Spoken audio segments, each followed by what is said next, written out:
again to Detection Dispatch. We have an awesome session today with Tim Frazier and Omer Singer here from Anvologic. I'll let them introduce themselves in a little bit. But if you've never joined one of our Detection Dispatches, this is our bi-weekly live series where we bring in our internal subject matter experts, we bring in customers, we bring in kind of everybody that we know to kind of have sessions where you can learn something new and, we can help the detection engineering community come together, meet new people, and again, learn something new. If you've never registered for this and you registered it for the first time, you only have to register once. You get the recurring sync on your calendar. So whenever you want to join live, you can join live. If you want to catch up on old sessions, we have all the episodes on YouTube as well as on our website. So you can catch up on all the good stuff from last year. We have some awesome stuff lined up for this year as well, so stay tuned for that. Please drop all of your questions in the chat or come off of mute while Omer and Tim are presenting or having their session. Feel free to have a full conversation or ask any questions. And without further ado, I'll pass it off to Omer and Tim to introduce themselves in the session. Thanks, guys. Thanks, Jeanette. And thanks, everybody, for joining. Just a few points about us before we dive into threat modeling. Yeah, so I'll start first. Tim Frazier. I normally live in Chattanooga, Tennessee, but today I'm actually on the road, so coming to you live from the Phoenix airport.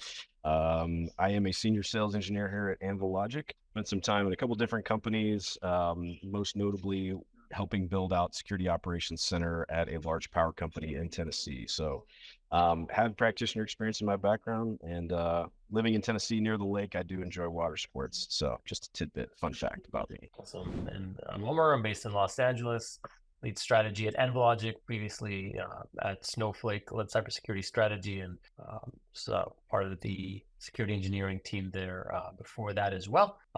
So yep, I have experience with this stuff. Looking forward to sharing with you all in conversation today. And in my free time, I enjoy indoor bouldering, which is the safe kind, the kind where you don't have that kind of big thing holding you in place. So just the right amount of danger for my taste. Yeah, again, I think we have 20 people on today. That's awesome. Thank you all for joining us on this session. And I think it's going to be an interesting one because it's a topic that's near and dear, and it's something that I think we don't see enough of in the detection engineering community in general. I think we spend a lot of time talking about how we can be more efficient at building detections, how we can be more effective in catching the bad guys, in terms of just building more detections faster. But what about building the right detections, right? How do we know what is it really important for us to detect? And I think the key observation is very different for each organization. And depending on the environment that you're trying to secure, depending on what your company does, what the business is all about, the threat modeling is going to be completely different. And so this is one of those things that if we can get it right as practitioners, we could be bringing a lot of value to the program and to the business, and know what it is that we should be building out in terms of detections. So I think it's very important. And I brought this kind of cartoon from the Far Side, which I'll use any excuse to bring in a Far Side cartoon. But here in particular, you get the joke. He's going to try the mammoth because it's really the only thing at the mammoth buffet is the mammoth steak, right? And I think a lot of times this is what the experience is like when you're going out, choosing a SIM or working with a SIM. It's kind of like, hey, this is what you have, this is what you get. And too often we just take it and kind of use what we have. But really, we each have different requirements. We have different kind of threats, and all the stuff we're going to talk about. And that's where threat modeling gets us to build the right detections. In terms of how this meets us as an organization, I think one of the interesting shifts that we're seeing is a move away from tool and process-based decision making, right? I think detection engineering in general is about not going and making a tool-based decision, saying, hey, next quarter we want to buy a SOAR, next quarter we want to buy this, and making it all about that. But rather, what are the outcomes that we're trying to drive? Hey, today we're not able to detect such and such attack. We want to change that. We want to have an outcome where we are able to detect it. And so that's what's behind our decision making. Threat modeling helps with that because it gives kind of that concrete, tangible thing that you want to detect based on the rationale of the threat modeling. That also helps when you want to get some new tool in place, maybe grow the team, you want to justify costs to the business. Well, their threat modeling can help as well. And hopefully, as you're building up your detection engineering backlog, you're not just waiting for, let's say, red team exercise results to come in and say, okay, well, we're going to build detections based on what the red team tried out. But you have your own opinion based on how you understand the environment and the threats that are likely to face you and cause the most impact, and constantly prioritize that backlog so that the team is working on the right thing. Tim, what have you seen as kind of the importance of threat modeling?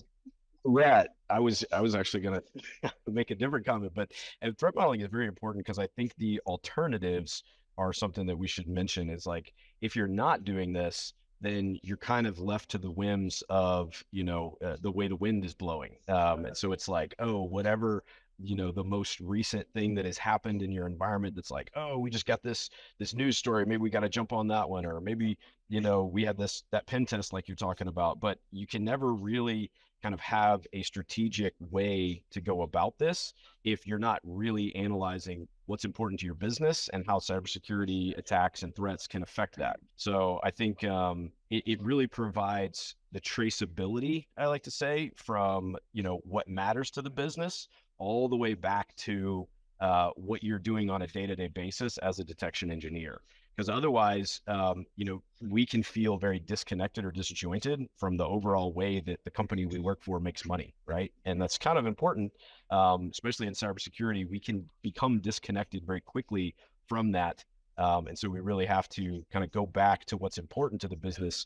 Are we spending our efforts and time on the things that really matter? Yeah, totally. I think that disconnection is kind of it's a sucky feeling. Like nobody wants to feel like they're on this hamster wheel of putting out fires in the sock all day, and they could be working, for Toys R Us or for the railroad or for Apple, whatever, and it's all the same game. I think especially if you're in a business that values cybersecurity, which I think is pretty much every business, or at least every business you want to work for. If you knew how the sellers, for example, the salespeople at the business were selling their stuff, they're probably talking about how great their security is, right? Security is an enabler for that business. And a lot of times we might not even know what it is that they're promising their customers. Oh yeah, you give us your data, you could be absolutely sure we're in position to catch everything.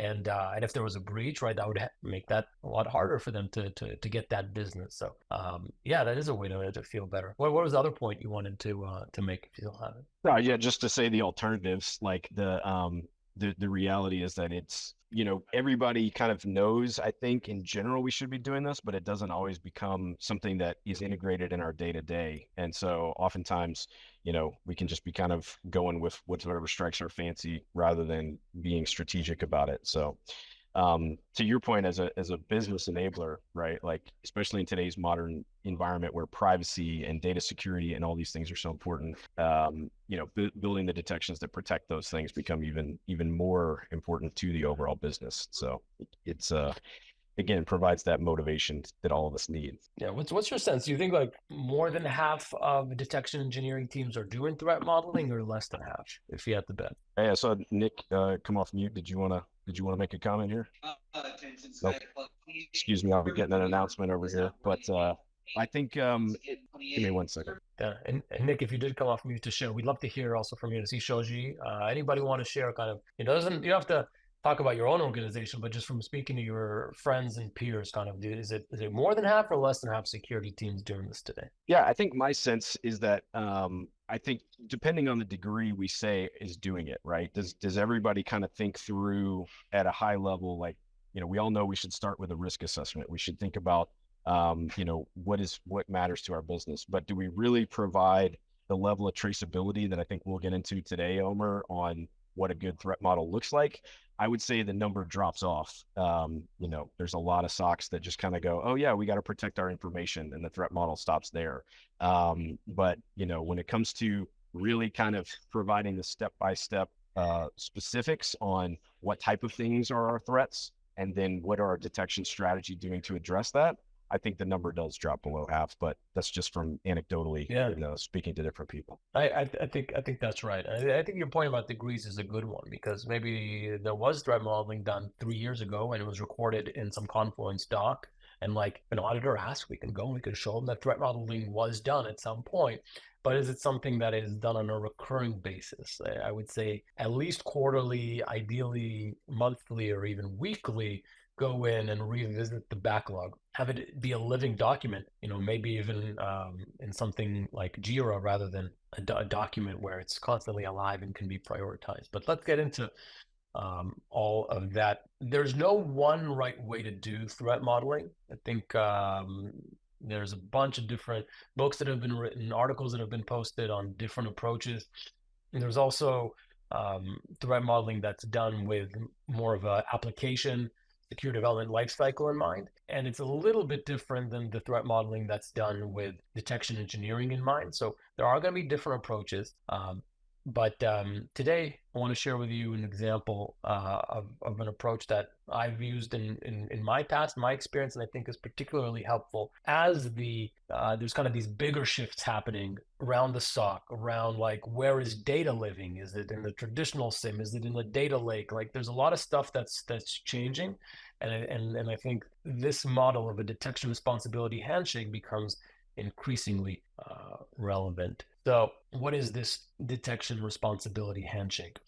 The idea is, let's divide up the responsibility between what is the customer or the security operation team on the hook for, and what is the vendor responsible for, the person that the organization that's selling the tooling and the content that's supposed to help with detections. And on the left-hand side of the threat modeling that we're really focused on today. And it involves, we'll go through the steps, but starting through threats, understanding the vulnerabilities and the landscape, doing a risk analysis, and the product of the threat modeling are these scenarios that get developed and prioritized as requirements and could then be presented in a conversation with a vendor. This could also be an internal vendor if we think about a detection engineering team as kind of a service provider that needs to create detections in order to enable, let's say, new features to get shipped. So my previous role, whenever a new feature was going to get released in the product, there would need to be corresponding detections to make sure that if there's a vulnerability in there, it doesn't get abused in order to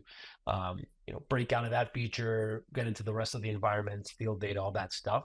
And the detection engineer team didn't have those detections out. Well, that feature couldn't get shipped. And so there really is that relationship here with requirements delivered to the person building these detections. But detections, it's not as easy as that, right? We're trying to detect scenarios. We want to detect these scenarios based on identifiers that indicate that an attack is in progress. But those are going to have different rules depending on what are the different activities that we're trying to detect, the environment where we're trying to detect it, and those rules are going to run against data that gets collected from sources. And so in this kind of detection responsibility handshake, finally we get to sources. And I want to point out that in the context of looking at different SIM options, for example, if you go through this model and you build your threat modeling as the requirements that are going to enter into that conversation, data sources are the last thing you talk about, as opposed to the first thing, which I don't know if Tim, you get this sometimes, but is you're talking to different security operations team,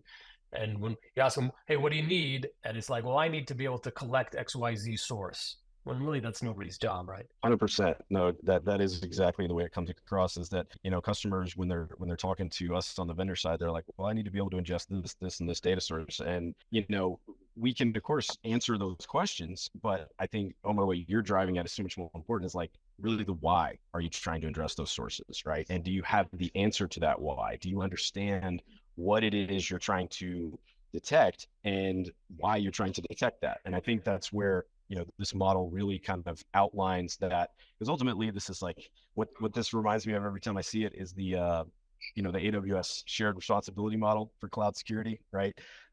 Is anybody who's done cloud stuff, you start to realize that the cloud service provider does a lot, but there's still a lot you got to do as a cloud user to make sure you're secure. And really what that boils down to, apologize for the disruption, really what that boils down to is that you've got to make sure you configure things correctly, right, when you're using the cloud. And just like that, when you come to SIM, when you come to threat detection, you've got to make sure you're thinking through these threats and tracing those down to specific scenarios that would indicate a threat is operating in your environment. and therefore what you're going to try to detect. So again, it really kind of boils down to making sure you're doing the part to set yourself up for success, and not just coming to the vendor with a list of data sources to ingest, whether or not you actually have any use cases there. Totally. It is. You're describing that. It reminds me of the famous saying about assumptions and what assumptions make. Because like with the cloud shared responsibility model, the reason why, AWS and the rest of the cloud providers, spend so much effort putting that out there is because they're like, hey guys, don't assume that we're going to do this and this and this for you. Like, yeah, if somebody logs in with one of your admin's keys, they're going to do bad stuff with it, and we're not going to be the ones to point it out for you. And I think there was a little bit of an assumption, at least in the early days of cloud, that it's like, well, what do you mean? I'm using AWS. They got great security. They're going to stop that for me, right? But on this side, in the area of threat detection, that assumption is being made every single day, right? When somebody says, oh, well, what do we want? We want to collect this and this and this. They're making an assumption that just having that data is going to translate into detecting the scenarios that involve those data sources, which is what they ultimately care about. That assumption is a dangerous one. Yes, Maxim. Yeah, it's more. Thank you, guys. Again, it's more a comment than a question. Actually, I work for a financial institution, and what we actually notice is the people that we asked to come with. I work in the SOC. We ask people to come with their threat model for us to develop the detection. More often than not, the people that are coming with their threat model, they first don't know what a threat model is, or they're basically asking for rules, regulatory rules, like New York DFS and kind of stuff, which outlines only like logging requirement and stuff like that. They don't really have like the scenario already. They don't know what they want to detect, right? So basically, we are trying very hard to turn the table on them and to make them realize that they need to tell us what exactly their application is doing, what are the threat facing that application, and just gave us basically what they need us to detect. And from there, we're going to go and grab the logs if we need to, and so on and so forth. And it's kind of a tough battle. It's a daily battle to do. And it's not obvious to actually like split the logging and the detection. And some people actually mix those two together. And because we're logged, we're have use case, we are under surveillance and we're covered, which is not the case. It's super interesting. Go ahead. I was just going to say, yeah, 100%. I mean, it's very rare that somebody, especially outside cybersecurity, right? If this is like a business application owner, they're going to come to you and they're going to say, like you pointed out, hey, we're supposed to log X, Y, and Z per these requirements, but they don't know oftentimes what they're trying to detect. And realistically, that's where it becomes kind of a consultative process, right? Where if you're in the SOC, you're like, okay, well, let's think about this. What could cause your application to go down? What could cause your application to leak data? What could cause your application to, malfunction in some way? And what would the impacts of those things be? And therefore, what do we need to work on detecting and that type of thing? And especially when it comes to custom applications, right? This is very business centric, and it requires that consulting mindset from us as security professionals to be able to go in and help these business application owners. And that's part of why we get paid the big bucks, right? I mean, and Mar, are these developers that are coming to you with these requirements? Sorry, I was on mute. No, it's basically sometimes each business line is assigned like a security advisor. And that security advisor is like a mini CISO, if you wish, for that business line. And he has like a really good understanding of the business, but he has a really poor understanding, unfortunately, of the risk, of the cyber risk. He has like a good understanding of the overall risk. But when it comes to the like a little bit on the details of what the attacker could do to his either application or whatever is environment, then it's usually it's really like you said, a joint effort to explain to him what kind of techniques the attacker are using and how it could affect his business. And he has to tell us what exactly how his application works and where is actually. So it's really, really time consuming. Really, really. it's a kind of a long process of all of those information exchange just before being able to act, which is kind of frustrating sometimes for them because they wish that we had all the answer pre-made and just do what you do to all the others business lines. But it's not the way it works. Everything is actually either custom, or even if it's not custom, they're using it in a particular way that the other are not using it. So that threat model becomes really relevant to have beforehand, because just saying like, well, we're gonna put a threshold on like all the other threshold, that won't work. So yeah. Totally. And in that situation, you're the vendor, right? You don't really understand all the intricacies of their business unit, so you cannot do the threat modeling for them. And you can even send them this image. If you just Google detection Yeah, responsibility I'm taking handshake. screenshot. I mean, Yeah, you can get this. Have a whole post on this, and I think this will see like, guys, we're gonna do this, and you're gonna do this, but we'll help you. But you got to do this. We cannot do it for you. And let's break down the stages so that when you're having that conversation with them, you're able to say like, guys, this is what we need to figure out at each stage. So we build up the scenarios that will really work. And this is, again, on kind of, I say your side here, but really it's more like whatever is the side that represents the customer, the business unit CISO, the development team that's shipping new features. This is the stuff that they need to work through in order to get to the scenarios that will ultimately be the product of the threat modeling and the requirements to whoever's creating the detections, be it the SIM vendor, be it the detection engineering team, etc. And the first one, this is so where we suggest to start is around the threats that are facing the business line or the product. And that might be something like ransomware prime groups. It might be APT, nation state threat actors looking to steal source code. It might be an insider looking to steal information about the business. That's the kind of level of threat, because you can go more granular than that to like specific something panda, something spider, individual groups. I think that's maybe a little bit too specific, and it could also be very, very broad, like hackers or malicious insiders. That might be too broad. And if you find the right level to where you're able to have an interesting conversation around, yes, this is a threat that we're concerned about, then that will let you proceed. And you can get information for this from all sorts of sources, from your own experience in cybersecurity. And it does take experience to do threat modeling. Also reading headlines. So what are the threats facing similar companies to ours that are getting hacked in the headlines? Also threat intelligence feeds. So if you're getting updates on different attacks that are happening, different campaigns that are happening, that can influence your sense on the threats that you're concerned with.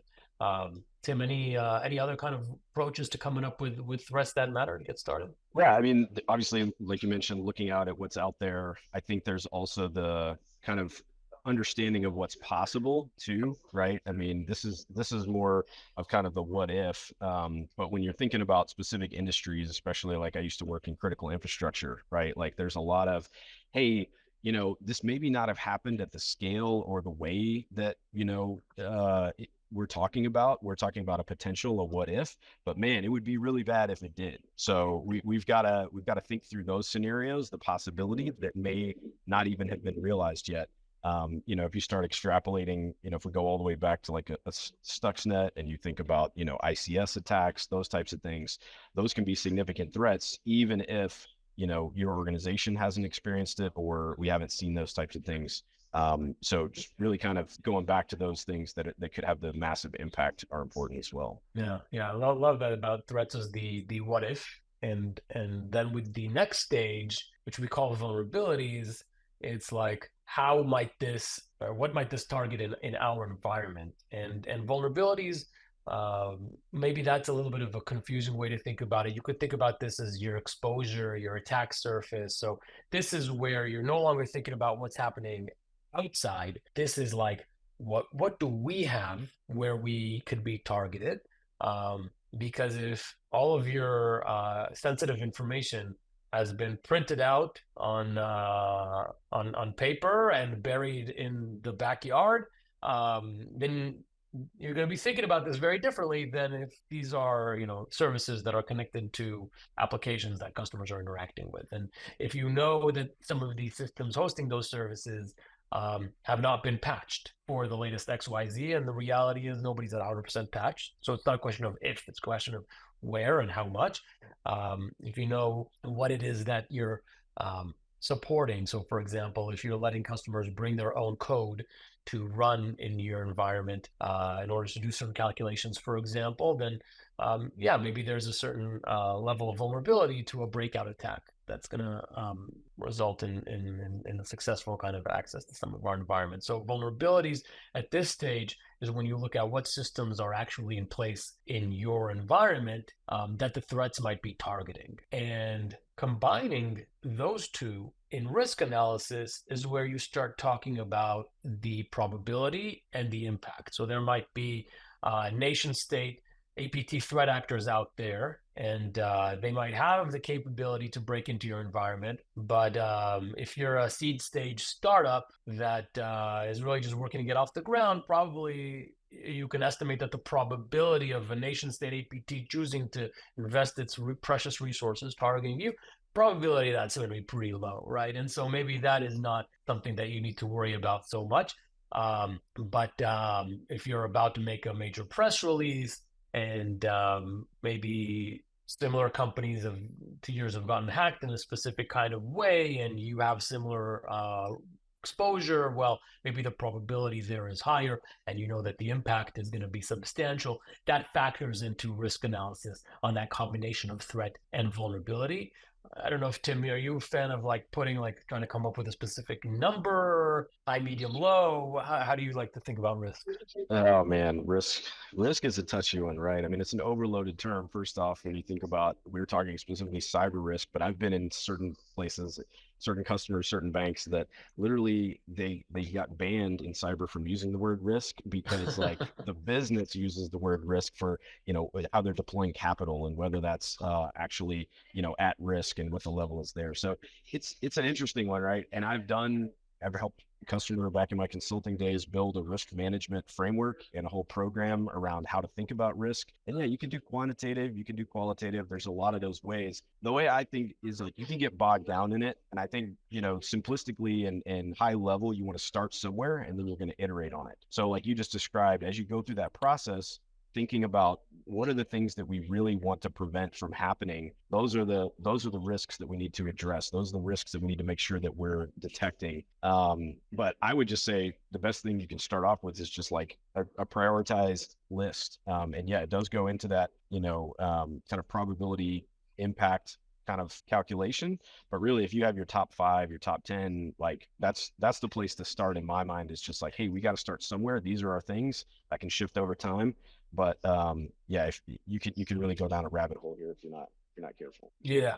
Let's not get paralysis by analysis over here. This is just for our own purposes. This is typically done for internal purposes. So yeah, I totally agree. And when you do get that sense, like you're describing, 5 to 10 situations, scenarios that you really care about, that's where you can develop them into kind of full-fledged scenarios. And we'll look at some examples. But if we think about, for example, threats as we know that there are cybercrime outfits out there that are constantly scanning GitHub for cloud admin secrets. And when they find one, they spin up crypto mining in that environment real fast. It's fully automated. Within seconds of your key hitting GitHub, they will be grabbing it and crypto mining the hell out of your environment.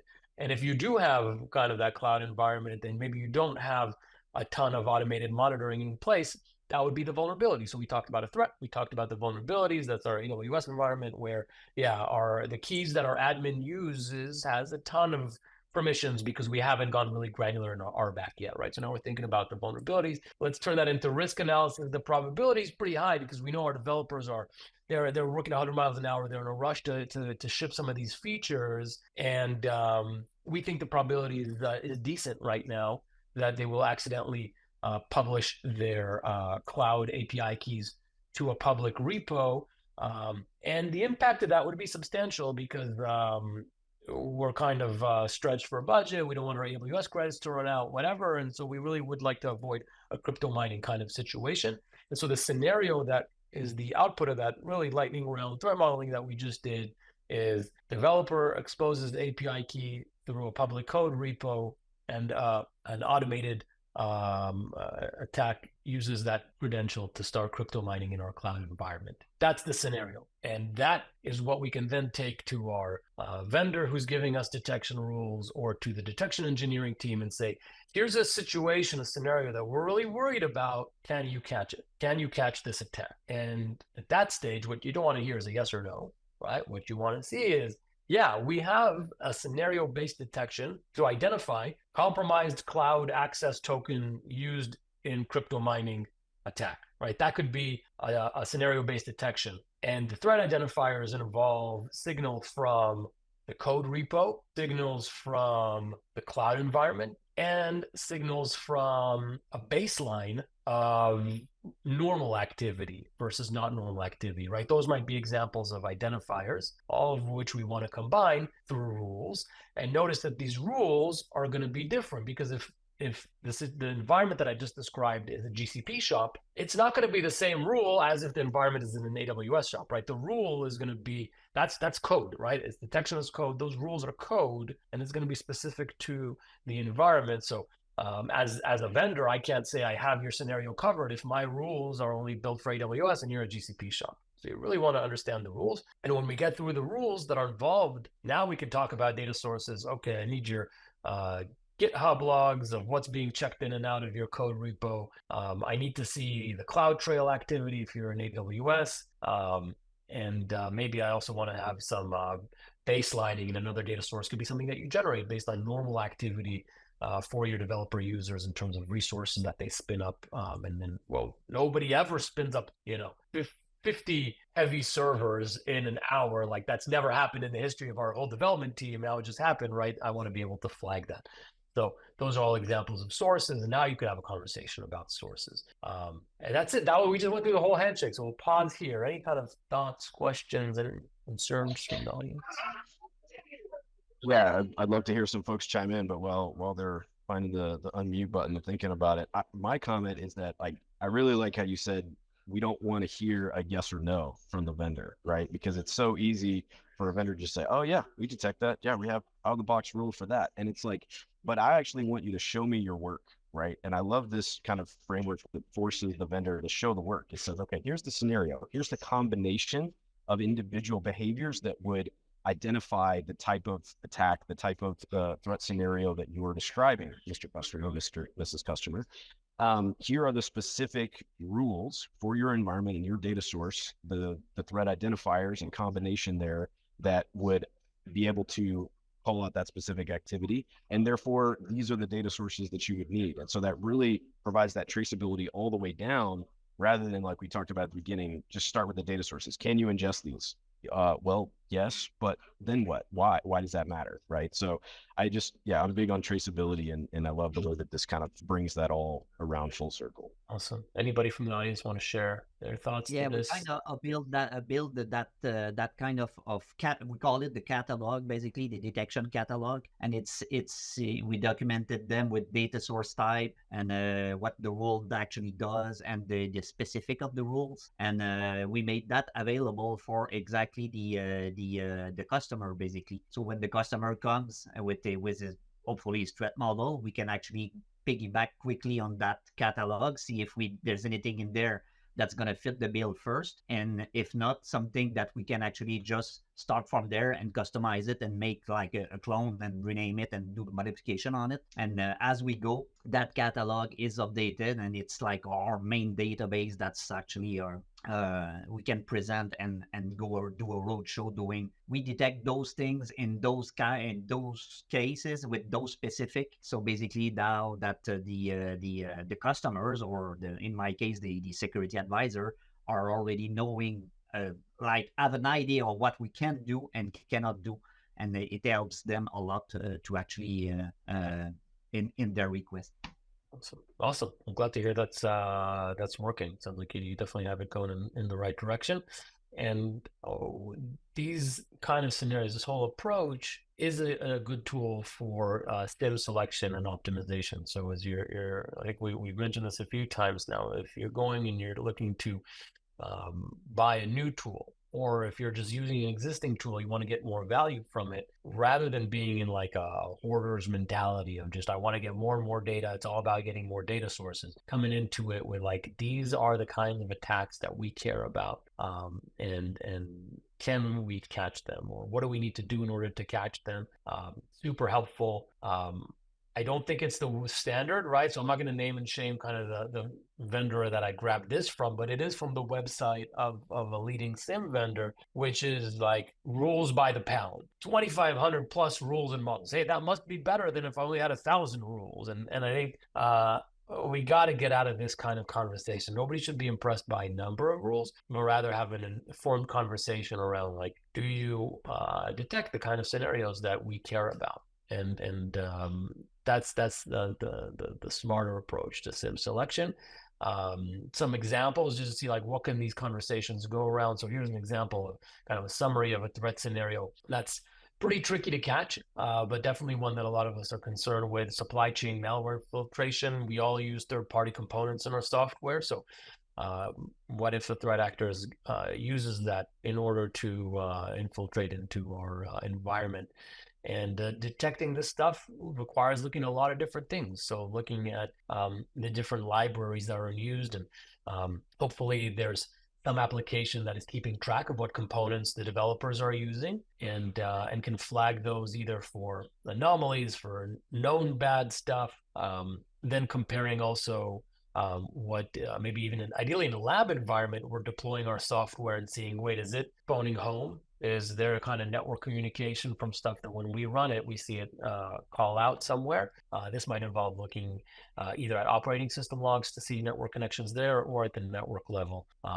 And it is handy to think about the attack TTPs, both for learning more about this, right? So if you're like, I want to know more about supply chain compromise, tracking the relevant attack TTPs, I think gives you a lot of access to information out there. What questions should you be asking? What are your unknown unknowns?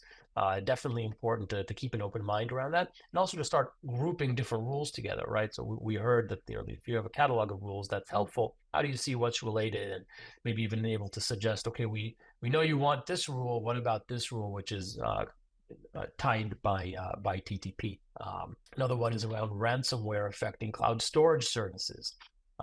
Man, this is a kind of scenario that a lot of organizations are not in position to detect, because cloud storage is very chatty. Think about all the files written to S3, and I would bet that the vast majority of SOCs don't have visibility into the kind of access patterns around cloud storage.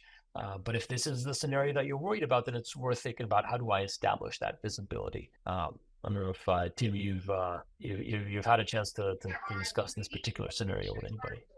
Yeah, I mean, what you're just describing, the telemetry, is because it's so massive, it's very hard for SOCs to get their arms around this, right? Like, if you want to try to collect every time a file is added or modified or deleted from a cloud object store, right? You're talking a lot of logs there. So yeah, I think it's important. I think this goes back to the risk assessment, right? Because maybe you can't think about doing this for all your S3 buckets or all your blob storage, but maybe this is like, hey, we've got certain places where we store key data that if that got encrypted, if that got ransomware, man, we'd be hosed. So, we really got to think about how to do this strategically, because maybe there's a certain AWS account or a certain GCP project that we need to turn on this level of logging, but we can't do this across the board, right? And so that goes back to thinking about, where are your most important assets, and therefore where are the threats that can most affect your business, and make it something that's feasible,